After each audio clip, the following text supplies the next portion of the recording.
they came and said, somebody here called 911. And I said, no, I'm sleeping, my son's downstairs. They said, no, somebody called. And I said, you have the wrong place. And they said, where's your son?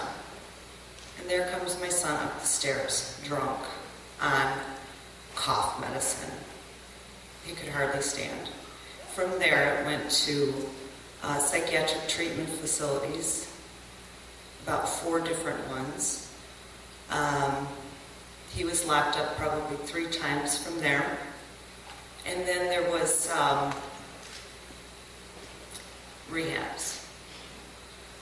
He went to every rehab in this area, including long-term, short-term.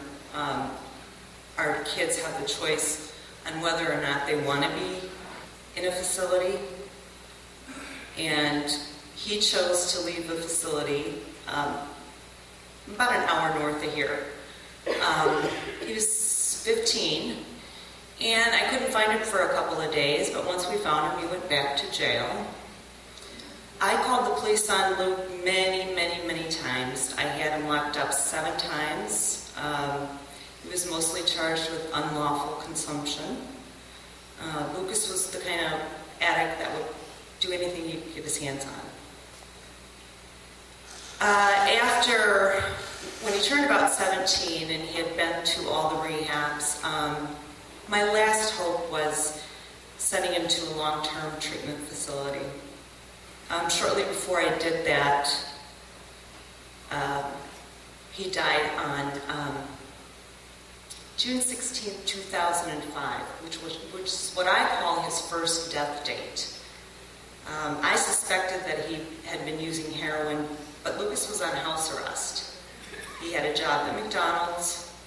I picked him up the night before this happened, and I thought, he can't be. He can't. But I thought, something's just not right with him. He can't be. And so we went home, and I kept questioning him, and I always wanted to believe him. I always wanted to. And I should have gone and looked. The next day, we were both upstairs. He went downstairs. I went into my bedroom to take a nap. I heard my husband come upstairs screaming, "Christy, call 911. Lucas was down on his bed, white, gray, blue, with his head back, hardly breathing.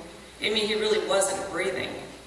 We carried him up the stairs in front of his brother and sister, put him on the living room floor, and just kept hitting him and slapping his face, trying to bring him to. I was frantically waiting. I did not think the ambulance was going to get there in time to save his life.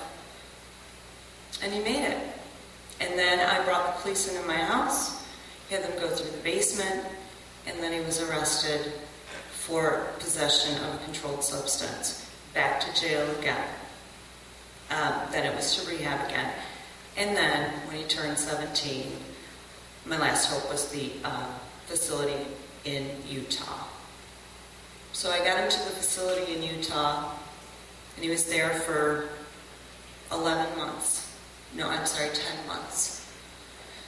He turned 18 on November 22nd, 2006, and once they're 18, they can go.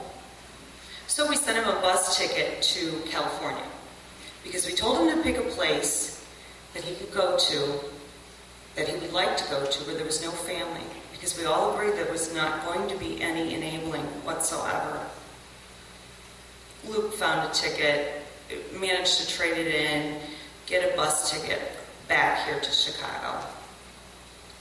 And I was happy about that, because I wanted him home, but I wanted him home clean and sober. And he would not tell me. He told me, "Mom, I'm just going to smoke pot and drink. I promise. It's all I'm going to do."